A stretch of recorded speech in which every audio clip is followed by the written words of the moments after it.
here of We Are Live. I think I just got back in time.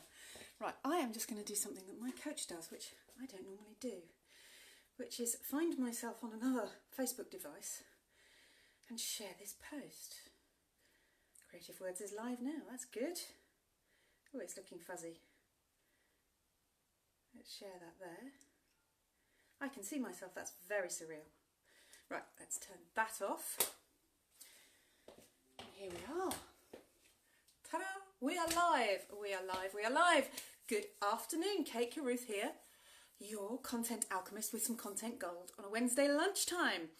This might be an interesting Wednesday lunchtime because normally the very nice man, Nick, who delivers my vegetables, comes at 1 o'clock on a Wednesday. He hasn't come yet because it's very snowy here and I suspect he might have had a bit of a slow start. So he might arrive while I'm broadcasting live. So if you hear a doorbell, just ignore it. It's just Nick. Anyway, content gold on a Wednesday lunchtime. We are still talking about writing your best-selling book.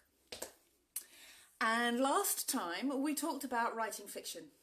So today, none of that luxury of just making stuff up because we're going to talk about non-fiction and what you need for a non-fiction book. So I'm going to cover anything from writing your own story, a biography or an autobiography, a business book. You might want to write history, you might want to write about a specialist subject. I'm covering all of those. The one thing I'm not really going to get into is academic non-fiction, and that's because that has a very strict set of rules about what you can and cannot put in. And you'll understand why when I say that for all other kinds of non-fiction books, the thing that stops people most often is the belief that it's got to be absolutely spot on, factually correct all the way through it, and that's all that matters. It does in an academic book. But your opinion also has weight. So you can put yourself into a non-fiction book, and that makes your perspective on a subject that may have been written about before a unique book. So what I'm going to cover today is the 4 things that you might need to think about before you start planning your non-fiction book.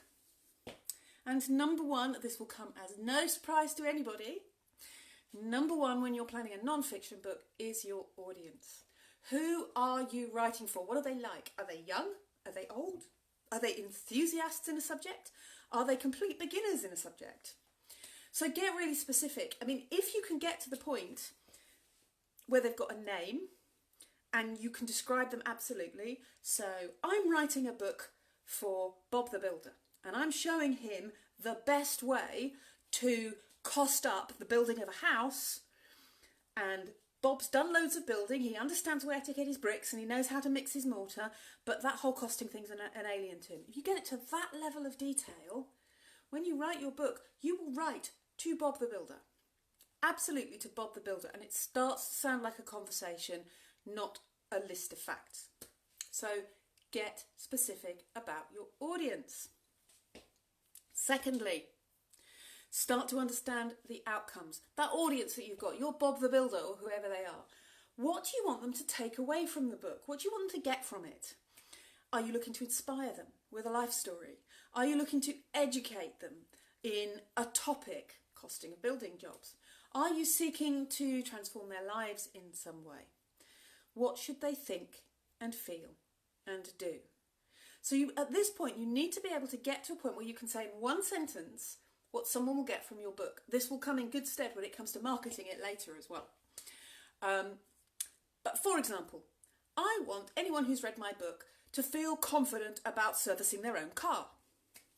Or I want people inspired by my story to know that there is life after cancer. Or I want people to stop using plastics.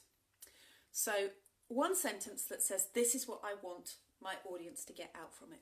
And in fact, when you come to planning out the whole book, what you then do is you break that down and you do the same thing chapter by chapter. So chapter 1 of servicing a car, I want people to understand cars don't blow up like they do in movies, for example. So that you begin to build that list of each chapter needs to have this one outcome. And then you break it down again and you say, okay, so the first section of this chapter needs this outcome, then this outcome. So you're creating a structure which is outcome driven. So number 3 is, how do you want to organise your book? How do you want it to look and feel from a style perspective? So how do you want your chapters organised? How do you actually want to write as well? Do you want it to be funny and an easy read? Do you want it to be intense? Do you want it to be in depth? Do you want it to be written from your perspective? Do you want it to be very factual? Do you want lots of diagrams? If you're doing a service in your car, it's quite helpful to have diagrams of what an engine looks like, for example. And then the 4th thing you need to know is sources. So that's about the research and the references you need to seek out. What information do you need to write your book, and where's it going to come from? So even if, for example, you're writing an autobiography, it's very easy to say, oh, well, that's easy, it's just coming from my head, I know what happened. But think about it. Wouldn't your autobiography be more interesting if you spoke to your family and your friends and got their perspective on your story at particular points in time? So where is that information going to come from? Who do you need to speak to? What do you need to read before you start to write? But most importantly, when it comes to sources, it's not just about knowing what information you need, but also, when is that information good enough? So I happen to know somebody who is writing a book, and he has now been writing it for 6 years because he's got so caught up in the research that every time he finds a new fact, he goes back and rewrites it. And you know what? It's good enough. So knowing that, okay, if there's new research coming out, it's too late, I've missed it. Or I'm only going to cover these areas. Put those sources in. If at the very last minute something comes out that makes a difference, you can always put in a last minute footnote to say, oh, in the course of writing this book, this fact came out. I completely acknowledge that may have changed things, but this book doesn't take that into account. It's good enough. And again, not if it's an academic paper, not if it's an academic book, but in most other circumstances, it's good enough. So those are your 4 elements: audience, outcomes, the style, and the sources. Once you've got those worked out, you're ready to start putting together a plan for your book. So that's it for non-fiction this week.